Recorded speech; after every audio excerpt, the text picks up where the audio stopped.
Hello and welcome to my YouTube channel SQL hub.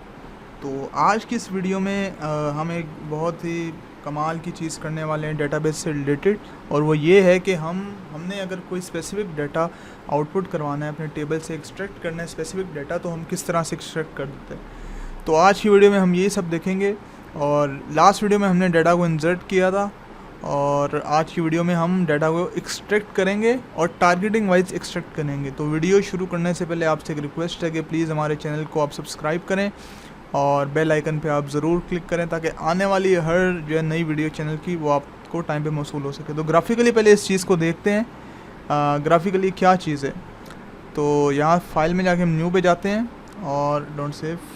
तो इसमें अब मैं आपको चीज़ दिखाता हूँ कि ये समझ लें कि ये एक टेबल है, ठीक है। अब ये एक टेबल है और इसके अंदर 3 कॉलम है।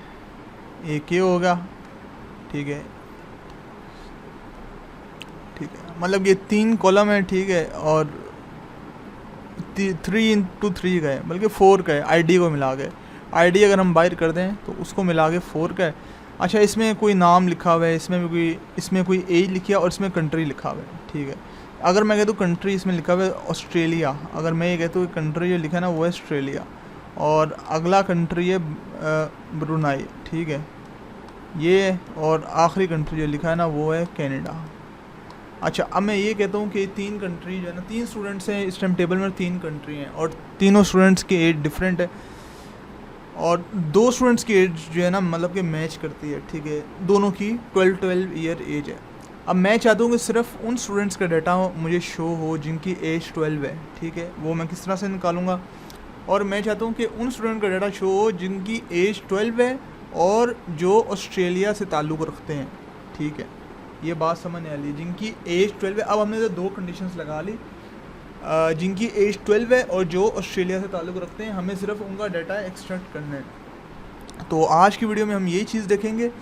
तो एग्जांपल को लेके हम एक चीज़, इसके अलावा जो एक चीज़ हमें देखनी है वो ये है कि एंड ऑपरेटर क्या होता है। ये हमने डिजिटल लॉजिक डिज़ाइन अगर आपने पढ़ा हुआ है तो उसमें हमने एंड ऑपरेटर का कॉन्सेप्ट पढ़ा था। एंड ऑपरेटर में ये कहता है कि अगर आपके पास 2 कंडीशन दी हुई है ना, ए और बी 2 कंडीशन है, ठीक है।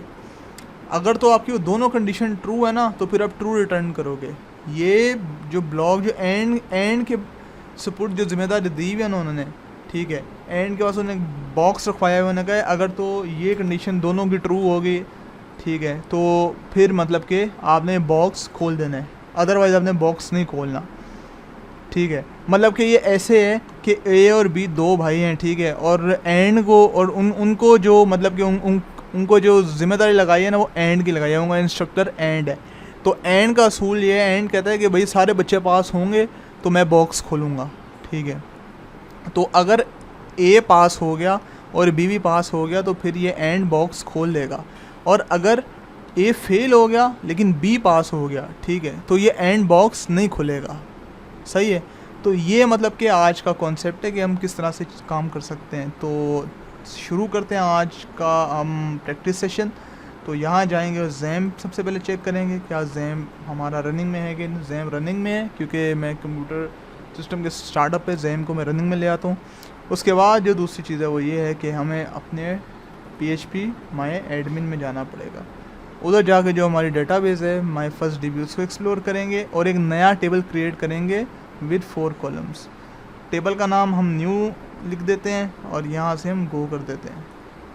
अच्छा, पहला कॉलम आप लोगों को पता है आईडी के, और अगर आप लोग को जो नए कुछ व्यूअर्स हैं उनको मैं यही रिक्वेस्ट करूँगा कि आप पहले एक मरतबा पीछे जाके आप पिछला रिवाइज कर लें पहले, और उसके बाद आप इस वीडियो पे आएँ, क्योंकि आपको नहीं पता होगा कि हमने आईडी का कॉन्सेप्ट क्या यूज़ किया था, आईडी क्या होती है, किस लिए नहीं होती। तो दूसरा कॉलम हमने नेम, तीसरा हम कर लेते हैं एज का, और चौथा वाला हम कर लेते हैं कंट्री का, ठीक है। ये हो गया, इसको हमने बता दें इंट है, और नेम को हमने बताया टेक्स्ट है, और एज भी इंटीजर में, और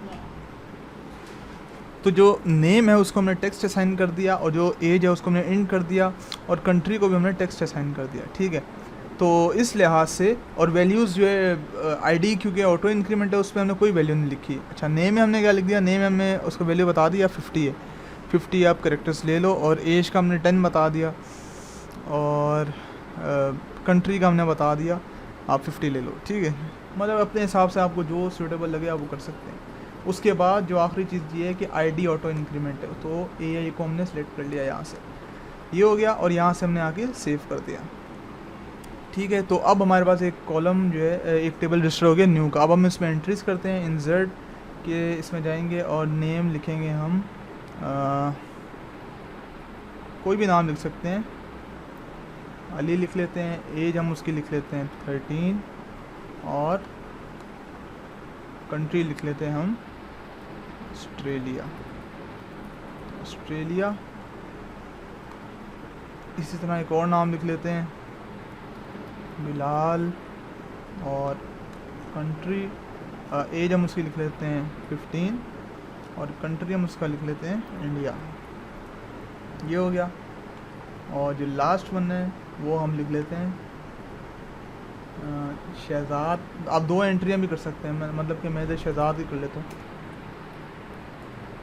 शहजाद, और इसका भी ऑस्ट्रेलिया, इसकी एज भी यही है बिलाल। शहजाद के बाद जो आएगा वो आएगा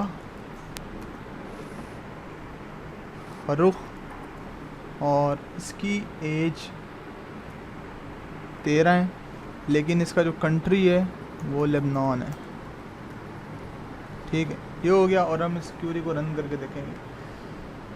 तो ये हो गया हमारा सेटअप। अब हम देखते हैं कि अब हम यहाँ हमें सारा डेटा शो हो रहा है, एसक्यूएल पे क्लिक करेंगे और यहाँ जो हमारी जो मेन जो क्वेरी है सारा रिकॉर्ड निकालेंगे, सिलेक्ट स्टैटिक फ्रॉम न्यू, ठीक है।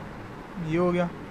तो ये अब चारों जो स्टूडेंट हैं, चारों जो भी एम्प्लॉय हैं, मेंबर हैं, उन चारों का डाटा में शो हो रहा है। लेकिन अब हम इधर सिर्फ ये चाहते हैं कि उनका डाटा शो हो जिनकी उम्र 13 साल है। तो हम क्या करेंगे, हम वेयर का यूज़ करेंगे। वेयर एक क्लॉज है, तो select static from new where age is equal to 13। अच्छा, एक बात यहाँ याद रखनी है, अगर आपका कॉलम नेम इंटीजर में होगा ना, ठीक है, या कोई नुमेरिक उसमें होगा, तो तब आपने जो है उसकी जो वैल्यू है, जैसे 13 इसकी वैल्यू है जो हम फाइंड करें, उसके इर्द गिर्द आपने डबल कोट्स नहीं लगाने हैं या सिंगल कोट्स। लेकिन अगर जो आपका टेक्स्ट में होगा उसके आपने इर्द गिर्द ये लगाने हैं सिंगल कोट्स या डबल कोट्स। तो अब आप गो करोगे तो आपको सिर्फ 3 रिकॉर्ड शो होंगे क्योंकि उनकी उम्र 13 साल है, ठीक है।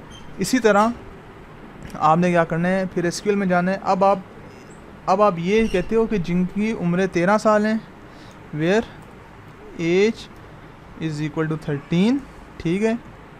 एंड अब ये एंड जो इंस्ट्रक्टर था वो आ गया और एंड कहता है, और जिसका कंट्री ऑस्ट्रेलिया है, कंट्री इज इक्वल। अब देखो, अब मैंने इसको सिंगल कोड में लिखा है ऑस्ट्रेलिया। अब हम गो करेंगे, इसको चला के देखेंगे तो आप देखोगे कि हाँ 2 ऐसे स्टूडेंट हैं जिनकी उम्र 13 साल है और कंट्री भी ऑस्ट्रेलिया है। तो ये काम है एंड का। एंड मतलब कि एंड तब ट्रू होता है जब मतलब पास मुकम्मल तौर पे चीज़ पास होती है, ठीक है। उसके बाद एंड मतलब कि आप बॉक्स खोलते, तो एंड ने बॉक्स खोला और एंड ने रिज़ल्ट शो करा दिया। अच्छा, इसमें एक और चीज़ भी हम कवर कर लेते हैं, जहाँ लिखा है ना सिलेक्ट स्टैटिक, ठीक है। आप इधर ये भी कर सकते हैं कि अगर हमें तीनों कॉलम नहीं चाहिए, हमें सिर्फ नाम चाहिए उन बच्चों के, ठीक है, तो हम स्टैटिक की जगह एसक्यूएल में जाके हम स्टैटिक की जगह हम नेम लिख सकते हैं, सिलेक्ट नेम, ठीक है। ये हो गया। और वेयर फ्रॉम न्यू, ठीक है। तो आप देख सकते हो कि सिर्फ इनके नाम जो है ना, मतलब कि आउटपुट किए हैं, कोई आईडी शो नहीं हो रही, कोई दूसरा रिकॉर्ड उनका शो नहीं हो रहा इस टेबल में, ठीक है।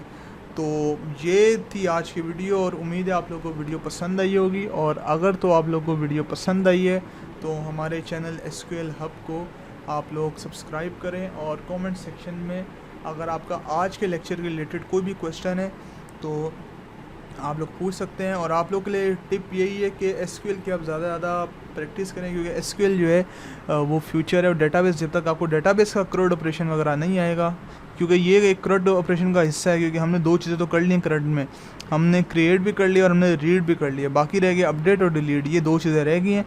इसके अलावा हमने 2 चीज़ें कर ली हैं। अब उसके बाद जो फार्मूलाज होंगे कॉन्केटिनेशन का, और दूसरा तीसरा सारे फार्मूलाज, ऑर्डर बाय, ये वो हम आने वाली वीडियो में साथ साथ कवर करते रहेंगे।